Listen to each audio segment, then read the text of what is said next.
नमस्कार दोस्तों, think ice में आपका बहुत बहुत स्वागत।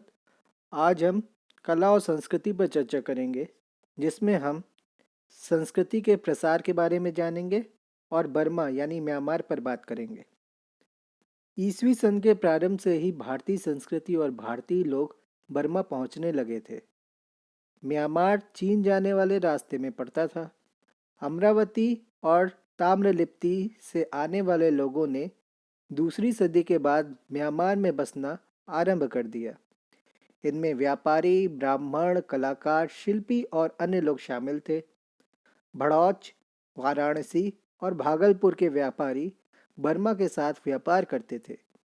सम्राट अशोक ने बौद्ध धर्म के प्रचारक मंडल को वहां भेजा तथा बौद्ध धर्म का प्रचार कराया। 450 ईस्वी में आचार्य बुद्ध घोष ने वहां जाकर हीनयान मत की स्थापना की। वहां गुप्त काल के हिंदू व बौद्ध अवशेषों की प्राप्ति पेगु, प्रोम आदि स्थानों से हुई है। बर्मा में पागान 11वीं से 13वीं सदी तक बौद्ध संस्कृति का महान केंद्र बना रहा। यहाँ के प्रतापी राजा का नाम अनिरुद्ध था। उन्होंने स्वेडगन पगोड़ा तथा हजारों की संख्या में मंदिर बनवाए। उन्होंने पाली भाषा को विकसित किया तथा बौद्ध एवं हिंदू धर्म ग्रंथों का पाली भाषा में अनुवाद भी कराया। बर्मा के राज दरबार पर भी भारतीय परंपराओं का गहरा प्रभाव दिखता है। हाल के दिनों में यहाँ तक राज ज्योतिषी, भविष्य वक्ता तथा आचार्य ब्राह्मण हुआ करते थे। इन्हें बर्मा में पोन्ना कहा जाता है। इनमें अधिकांश भारत के मणिपुर राज्य से संबंधित थे। स्वेडगन पगोड़ा ये म्यांमार में बना हुआ बुद्ध धर्म का एक पगोड़ा है। अब हम मलेशिया की बात करेंगे। मलाया प्रायद्वीप को मूलतः मलेशिया कहा जाता है। पूर्वी और दक्षिणी पूर्वी एशिया जाने का सबसे छोटा और सुगम मार्ग मलक्का जलडबरू मध्य से होकर जाता है। अतः प्राचीन दौर के भारतीय व्यापारियों और धर्म प्रचारकों ने प्रारंभ में इसी क्षेत्र को केंद्र बनाना शुरू किया। रामायण, जातक कथाओं, मिलिंद पन्हो, शिलिप्पादिकरम और शिलप्पादिकारम तथा रघुवंशम नामक महाकाव्यों में मलेशिया का उल्लेख मिलता है। मलेशिया के केडाह प्रांत से इस बात के प्रमाण मिले हैं कि वहाँ शैव धर्म प्रचलित था। शिव के लोग ज़्यादा उपासक थे मलेशिया में। केडाह से बौद्ध ग्रंथों के कुछ ऐसे अंश मिले हैं जो पुरानी तमिल से मिलती जुलती किसी लिपि में लिखे गए हैं। मलेशियाई भाषा को शब्द देने का कार्य संस्कृत ने भी किया है। स्वर्ग, रस, गुण, दंड, मंत्री, दोहद, धीपति, लक्ष्य इत्यादि अनेक शब्द उनकी भाषा में पाए जाते हैं। हनुमान और गरुड़ अपनी अलौकिक शक्तियों के लिए मलेशिया में प्रसिद्ध है। भारत और मलेशिया के सांस्कृतिक संबंधों के सबसे प्राचीन प्रमाण वहां से मिले संस्कृत के शिलालेख हैं। इनमें सबसे महत्वपूर्ण लिगौर LIGOR लिगौर को माना जाता है। यहाँ पर करीब 50 मंदिर भी मिले हैं। अब हम बात करेंगे वियतनाम की। कंबोज कंबोडिया का प्राचीन संस्कृत नाम। कंबोज के पड़ोस में प्राचीन काल में चंपा क्षेत्र था जो आज वियतनाम में है। दक्षिणी वियतनाम पर भारतीय प्रभाव ज़्यादा था, जबकि उत्तरी वियतनाम पर चीनी प्रभाव। चंपा क्षेत्र पर राजनीतिक रूप से सर्वप्रथम प्रभाव जमाने वाला भारतीय मूल का व्यक्ति श्री मार था। श्री मार, जिसे चीनी स्रोत में क्यूलियन कहा गया है। 192 ईस्वी में कायम हुआ यह संपर्क 12वीं शताब्दी तक चला। इस बीच भारतीय मूल से संबद्ध 11 शासक वंशों ने चंपा क्षेत्र पर निर्विघ्न शासन किया। चंपा में भारतीय संस्कृति के प्रसार का कार्य भारत के व्यापारियों और राजकुमारों ने किया। उन्होंने वहां के नगरों के नाम इंद्रपुर, अमरावती, विजय, कौठार, पांडुरंग आदि रखे। चंपा के लोगों को चम कहा जाता था। चम लोगों ने बड़ी संख्या में हिंदू और बौद्ध मंदिरों का निर्माण किया। वे शिव, गणेश, लक्ष्मी, पार्वती, सरस्वती, बुद्ध तथा लोकेश्वर आदि देवताओं की पूजा करते थे। अब हम थाईलैंड के बारे में जानेंगे। प्राचीन श्याम और लाओस को मिलाकर थाईलैंड बना है, जो दक्षिण पूर्व एशिया में है। सन 1939 ईस्वी तक थाईलैंड को श्याम नाम से ही जाना जाता था। इस देश में भारतीय संस्कृति का प्रवेश ईसा की प्रथम शताब्दी में व्यापारियों द्वारा शुरू हुआ, जिसे धर्म प्रचारकों व आचार्यों ने आगे बढ़ाया। भारतीय संस्कृति अनेक प्रकार से वहां पहुंची। वहां के राज्यों के नाम संस्कृत में रखे गए, जैसे सुखोथई, द्वारावती, श्रीविजय, अयुत्थाया आदि। थाईलैंड में नगरों के नाम भी भारतीयता के द्योतक हैं, जैसे कंचनपुरी की तर्ज पर कांचनबुरी, राजपुरी के समान राजपुरी और लवपुरी के समान लवपुरी। यहाँ तक कि राजा राम, राजा रानी, महाजया और चक्रवंश जैसी गलियों के नाम यहाँ रामायण की लोकप्रियता का साक्ष्य देते हैं।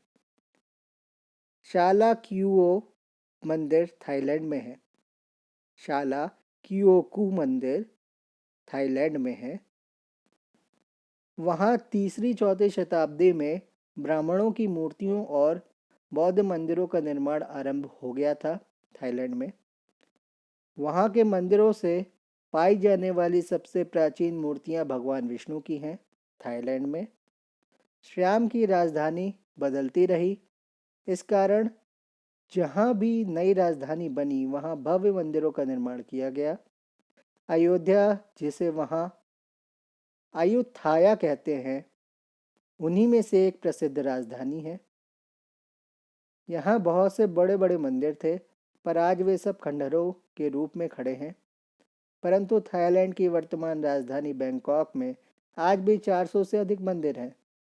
यहाँ अमरावती शैली, गुप्तकालीन कला तथा पल्लव लिपि में अंकित बौद्ध धर्म के सिद्धांतों के अवशेषों की प्राप्ति हुई है, जो कि भारतीय संस्कृति के प्रचार के परिचायक हैं। थाईलैंड के शासक का राज्याभिषेक वर्तमान काल में भी ब्राह्मण पुरोहितों द्वारा ही संपन्न किया जाता है। इस प्रकार कहा जा सकता है कि श्याम देश भी भारतीय संस्कृति से आच्छादित रहा है। अब हम कंबोडिया के बारे में जानेंगे। कंबोडिया में भारतीय संस्कृति के बारे में भी जानेंगे। प्राचीन काल में यह फुनान और कंबोज के सम्मिलित क्षेत्र के नाम से जाना जाता था, जिसे कंपूचिया भी कहा जाता था। भारतीय संस्कृति की दृष्टि से फुनान क्षेत्र का भी विशेष महत्व है। प्राचीन चीनी विवरण के अनुसार फुनान में प्रथम शताब्दी ईस्वी सन में कौंडिन्य यानी कियाओ चेन नामक ब्राह्मण के जरिए भारतीय संस्कृति का प्रवेश हुआ। इसके पश्चात जिन लोगों ने फुनान राज्य को संभाला, उनमें जयवर्मन, गुणवर्मन, रुद्रवर्मन आदि के नाम उल्लेखनीय हैं। 7वीं शताब्दी तक फुनान राज्य का स्वतंत्र अस्तित्व रहा, लेकिन आगे कंबोज क्षेत्र के शासकों ने फुनान पर कब्जा जमा लिया। कंबोडिया में भारतीय संस्कृति कहाँ कहाँ फैली थी? PYUS पियूस में, थाई ट्राइब जो ईस्टर्न थाईलैंड में है। फिर चेनला CHENLA चेनला जो सदर्न कंबोडिया में है। फिर हरिपुंचाई, द्वारावती, थाटन, मौन, फुनान एंड लंगा काशुका। ये कुछ क्षेत्र हैं जो कंबोडिया में विस्तृत रूप से पाए जाते हैं। फुनान क्षेत्र की तरह ही कंबोज क्षेत्र में भी भारतीय संस्कृति को प्रवेश दिलाने का श्रेय कौंडिन्य नामक ब्राह्मण को जाता है, लेकिन इसके साथ भारतीयों का गहनतम संपर्क गुप्त काल में कायम हुआ। कंबोज क्षेत्र से प्राप्त 30 से अधिक अभिलेखों के विश्लेषण से स्पष्ट हो जाता है कि श्रुतवर्मन, श्रेष्ठवर्मन, भववर्मन, चित्रसेनवर्मन, ईशानवर्मन, जयवर्मन आदि शासकों ने 6ठी से 10वीं शताब्दी तक जिस कंबोज क्षेत्र पर शासन किया, उन सबकी मूल संबद्धता भारत से ही रही। ये सब निजी तौर पर शैव मतावलंबी थे। आगे शैलेंद्र वंश के शासकों ने 11वीं शताब्दी में कंबोज पर अधिकार कर लिया।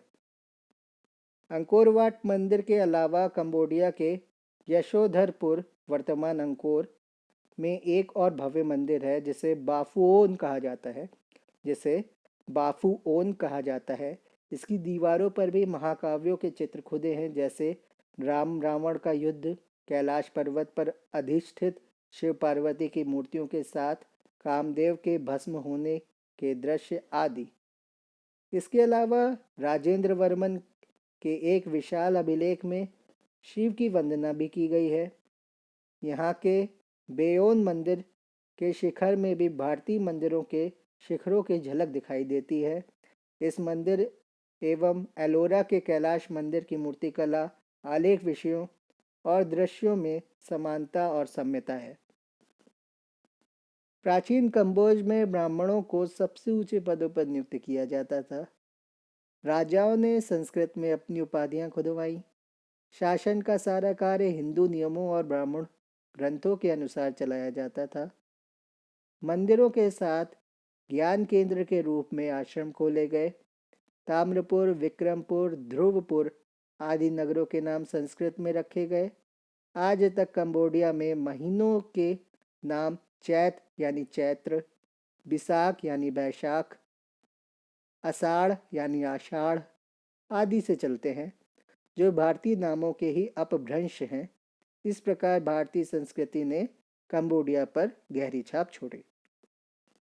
अंकोर वाट का मंदिर 12वीं शताब्दी में राजा सूर्यवर्मन द्वितीय द्वारा कंबोज राज्य की राजधानी में अंकोर वाट का मंदिर बनाया गया।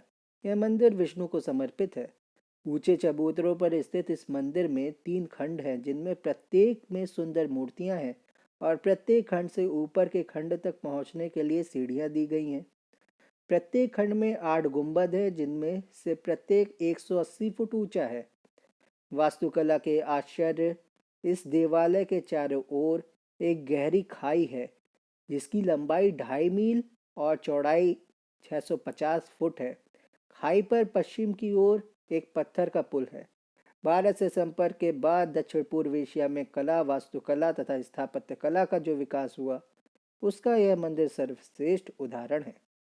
इसकी दीवारों पर रामायण और महाभारत के चित्र उत्कीर्ण हैं। इनमें सबसे बड़ा चित्र समुद्र मंथन का है। अब हम इंडोनेशिया की बात करेंगे। इंडोनेशिया गणराज्य में हजारों द्वीप शामिल हैं। इनमें बोर्नियो और सुमात्रा भौगोलिक रूप से विशाल द्वीप है, लेकिन ऐतिहासिक सांस्कृतिक रूप से भारत के लिए जावा, सुमात्रा और बाली की विशेष महत्ता है। भारतीय संस्कृति का सुमात्रा में प्रवेश भारतीय व्यापार के जरिए मौर्योत्तर काल में प्रथम शताब्दी ईस्वी में हुआ, लेकिन भावी संपर्क 4ठी शताब्दी में गुप्त काल में कायम हुआ। 4ठी शताब्दी में ही इस क्षेत्र में पेलम्बंग यानी पेलम्बंग राज्य की स्थापना हुई। यह एक हिंदू राज्य था, जिसे आगे चलकर श्री विजय राज्य कहा गया। इसकी राजधानी भोज थी। भोज 7वीं सदी में श्री विजय या श्री भोज वैभव के शिखर पर था। 671 ईस्वी में चीनी यात्री इत सिंह श्री भोज होते हुए भारत आया था। इस सिंह का यह कहना है कि पेलम्बंग या श्री विजय के शैलेंद्र वंश के शासक मूलतः भारतीय थे और शैलेंद्र वंश के शासकों का ही जावा, सुमात्रा, मलय और कंबोज द्वीपों पर कब्जा था। वह सत्ता 12वीं शताब्दी तक प्रभावी रही। धार्मिक वास्तुशिल्प के क्षेत्र में इंडोनेशिया का सबसे बड़ा शिव मंदिर प्रम्बनन जावा द्वीप में स्थित है। यह मंदिर 9वीं शताब्दी में बनाया गया। इसके मध्य में सबसे बड़ा मंदिर शिव मंदिर है। इसके दोनों ओर ब्रह्मा और विष्णु के मंदिर हैं। इस प्रांगण में छोटे छोटे 240 मंदिरों की पंक्तियां हैं। यह मंदिर वास्तुशिल्प का अनुपम उदाहरण है। इंडोनेशिया के जावा द्वीप से अधिक संख्या में पांडुलिपियां मिली हैं। ये प्रायः ताड़पत्रों पर जावा की प्राचीन लिपि कावी में लिखी गई हैं। कावी लिपि का आधार ब्राह्मी लिपि ही है। इन ग्रंथों में प्रायः संस्कृत में श्लोक और कावी भाषा में उनकी टीकाएं लिखी गई हैं। शैव धर्म तथा दर्शन के ग्रंथों में भुवन कोश सबसे बड़ा और सबसे पुराना ग्रंथ है। फाहियान ने अपने यात्रा क्रम में जावा को हिंदुओं का ठोस गढ़ कहा था। आगे गुणवर्मन नाम के एक भारतीय बौद्ध मतावलंबी ने 5वीं-6वीं शताब्दी में मूल बौद्ध धर्म और महायान दोनों के पक्ष में विचार और प्रचार करते हुए बौद्ध धर्म को जावा में हिंदू धर्म के समक्ष ला दिया। आगे गुणवर्मन नाम के एक भारतीय बौद्ध मतावलंबी ने 5वीं-6वीं शताब्दी में मूल बौद्ध धर्म और महायान दोनों के पक्ष में प्रचार करते हुए बौद्ध धर्म को जावा में हिंदू धर्म के समक्ष ला दिया। यही वजह है कि शैलेंद्र शासकों ने भारत में बौद्ध धर्म और बौद्ध शिक्षा के केंद्र नालंदा, विक्रमशिला आदि विश्वविद्यालयों को अनुदान दिया। इसके अलावा सबसे विशिष्ट बात यह है कि दुनिया का सबसे विशाल बौद्ध स्तूप भारत में नहीं बल्कि इंडोनेशिया के जावा द्वीप में बोरोबुदूर में है। इसका निर्माण 8वीं-9वीं सदी में हुआ था। यह लगभग 3000 उच्चावचों, उभरी हुई नक्काशी और 500 से अधिक बुद्ध प्रतिमाओं से सुसज्जित है। इंडोनेशिया के द्वीप बाली में भी भारतीय संस्कृति का ऐसा गहरा प्रभाव पड़ा जो आज भी दृष्टिगोचर होता है। बाली द्वीप से संस्कृत के 500 से अधिक सूक्त तथा श्लोक इकट्ठे किए गए हैं जो अनेक देवी देवताओं की स्तुति में गाए जाते थे। वर्तमान में यहाँ पूजा में संस्कृत मंत्रों का पाठ किया जाता है। वास्तव में बाली ही एकमात्र प्रदेश है जहाँ हिंदू संस्कृति समृद्ध हुई और अभी भी अस्तित्व में है, जबकि बाकी द्वीपों के लोगों ने इस्लाम धर्म को स्वीकार कर लिया है। बोरोबुदूर स्तूप जावा, चलिए इसके बारे में जानते हैं। इसकी वास्तुशैली पर भारतीय प्रभाव स्पष्ट रूप से देखा जा सकता है। यह स्तूप एक ऊंची पहाड़ी की चोटी पर स्थित है। इसमें 9 खंड हैं जो उत्तरोत्तर एक दूसरे से छोटे बनाए गए हैं। इसकी संरचना पिरामिड नुमा है। शीर्ष स्थल या शीर्षस्थ खंड पर घंटे की आकृति का एक विशाल स्तूप बनाया गया है। सबसे नीचे के चौकोर खंड की लंबाई 131 गज है। इसमें बुद्ध की अनेक मूर्तियां प्रदक्षिणा पथ मार्ग में शिलापट्टकों पर उत्कीर्ण है। इसमें बुद्ध की अनेक मूर्तियां प्रदक्षिणा पथ और मार्ग में शिलापट्टों पर उत्कीर्ण है, जिनमें से कुछ ललित विस्तर से ली गई हैं। यह स्तूप जावा और उसके पड़ोस के द्वीपों पर शासन करने वाले भारत के राजाओं की वास्तुशिल्पीय परिकल्पना की भव्यता का उत्कृष्ट उदाहरण है। 1991 में यूनेस्को ने इसे विश्व विरासत स्थल में सूचीबद्ध किया है। दक्षिण पूर्व एशिया में भारतीय संस्कृति का विस्तार एक नज़र में। दक्षिण पूर्व एशिया में प्राचीन काल में भारतीय संस्कृति ने प्रवेश पाया और भारतीयों ने अपनी सभ्यता, संस्कृति व धर्म से यहाँ के लोगों को प्रभावित किया। भारत ने अपनी संस्कृति के प्रचार प्रसार के लिए शक्ति, तलवार या राजनीति का इस्तेमाल नहीं किया, बल्कि शांतिपूर्ण तरीके से समन्वय और आत्मसातीकरण की प्रक्रिया द्वारा अपनी वैभवपूर्ण संस्कृति को प्रतिष्ठापित किया। भारतीय संस्कृति का सर्वाधिक प्रभाव जावा, सुमात्रा, बाली, कंबोज, चंपा, फुनान और मलाया आदि में रहा। भारत और दक्षिण पूर्व एशिया के इन संबंधों ने न सिर्फ आर्थिक बल्कि राजनीतिक, सामाजिक, धार्मिक और सांस्कृतिक कलात्मक क्षेत्रों में भी ऊंचाइयां प्राप्त की हैं। दक्षिण पूर्व एशियाई देशों में भारतीय संस्कृति तथा धर्म का जितना प्रभाव पड़ा, शायद ही संसार के किसी अन्य देश पर पड़ा हो। इन क्षेत्रों से मिले साहित्यिक स्रोतों से यहाँ की भाषा, धर्म, राजनीति और सामाजिक संस्थानों पर भारत का बहुत गहरा प्रभाव दिखाई देता है। दक्षिण पूर्व एशियाई देशों के लोग ब्राह्मण, क्षत्रिय, वैश्य, शूद्र जैसे जाति विभाजन तथा वर्ण व्यवस्था को जानते थे, लेकिन वहाँ यह व्यवस्था भारत के समान कठोर नहीं थी। इन देशों की वर्ण व्यवस्था भी भारतीय संस्कृति जैसी ही थी। विवाह के रीति रिवाज भी लगभग एक जैसे थे। आज भी इन देशों में मनोरंजन के साधन के रूप में छाया नाटक वायंग काफी प्रचलित और लोकप्रिय हैं, जिनमें रामायण और महाभारत की कहानियों का मंचन होता है। दक्षिण पूर्व एशिया में भारत के सांस्कृतिक प्रसार का सारा श्रेय धर्म को नहीं जाता। इन क्षेत्रों में पहले व्यापारी आए, फिर उनके साथ धर्म प्रचारक और विजयाकांक्षी भी आते रहे। दक्षिण पूर्व एशिया के इन क्षेत्रों को दिए गए नाम सुवर्ण भूमि और सुवर्ण द्वीप स्वयं सूचित करते हैं कि भारतीय वहां सोने की खोज में आए थे। अतः व्यापार के द्वारा वस्तु का विनिमय तो हुआ ही, साथ ही साथ सांस्कृतिक तत्वों का भी आदान प्रदान हुआ। भारत और दक्षिण पूर्व एशिया का यह सांस्कृतिक आदान प्रदान 13वीं शताब्दी तक देखा जा सकता है। इन क्षेत्रों पर मुस्लिम आक्रमण और उनकी विजय के पश्चात भारतीय संस्कृति का प्रभाव कम होने लगा, किंतु अभी भी इन क्षेत्रों पर भारतीय संस्कृति के चिन्ह स्पष्टतया देखे जा सकते हैं। अब हम श्रीलंका के बारे में जानेंगे।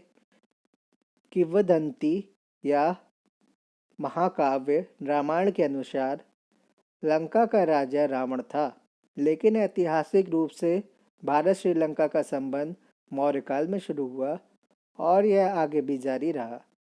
सम्राट अशोक ने बौद्ध धर्म के प्रचार हेतु अपने पुत्र महेंद्र वर्मन तथा पुत्री संघमित्रा को श्रीलंका भेजा। उनके साथ कई विद्वान भी गए। उस समय श्रीलंका में देवानाम प्रिय तिस्स का शासन था। भारत से जो लोग गए उन्होंने मौखिक रूप से ही बुद्ध की शिक्षाओं का प्रचार किया। आगे चलकर श्रीलंका बौद्ध धर्म का एक सशक्त केंद्र बना।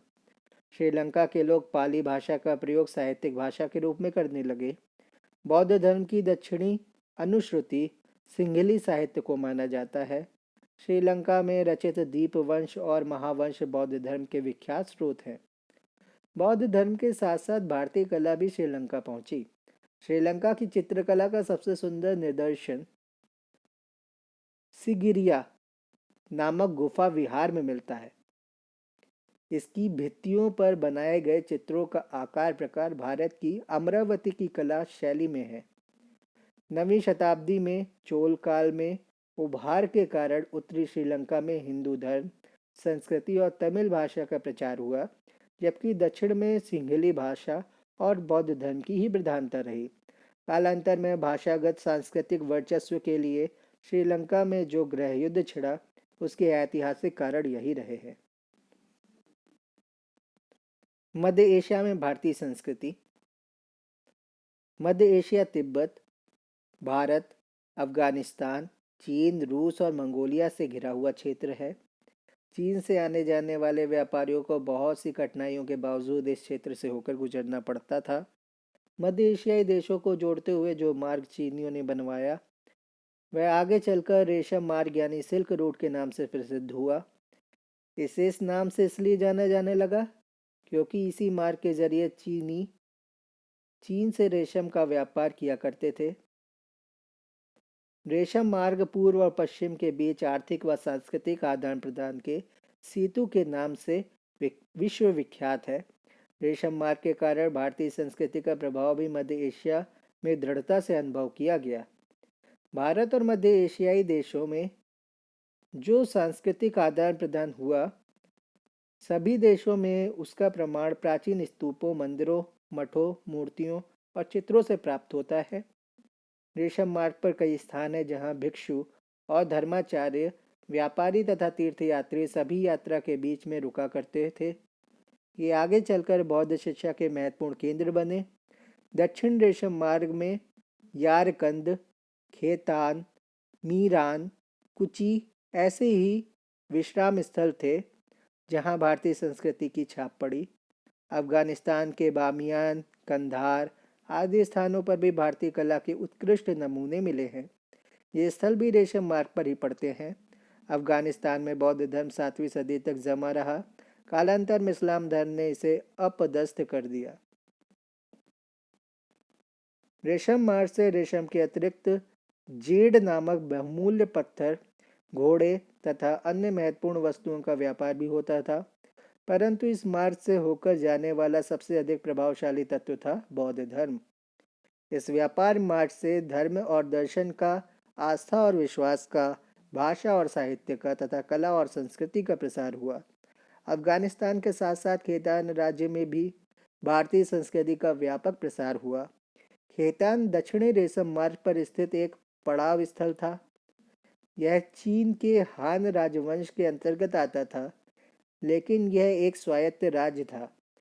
बौद्ध संस्कृति का विकास खेतान में हुआ। भारत के साथ इसके संबंधों का इतिहास लगभग 2000 वर्ष पुराना है।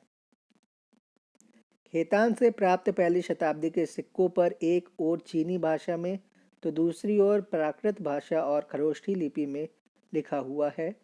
यहाँ रेत के अंदर दबे मठों की खुदाई करने पर बड़ी संख्या में संस्कृत में बौद्ध दर्शन की पांडुलिपियां मिली हैं।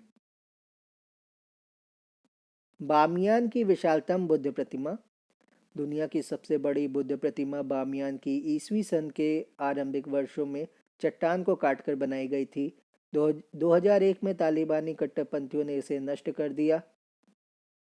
विदित है कि वर्तमान में चीन के हेनान प्रांत में स्थित स्प्रिंग टेम्पल में बुद्ध की संसार की सबसे ऊंची प्रतिमा है, जिसके निर्माण की घोषणा अफगानिस्तान में तालिबान द्वारा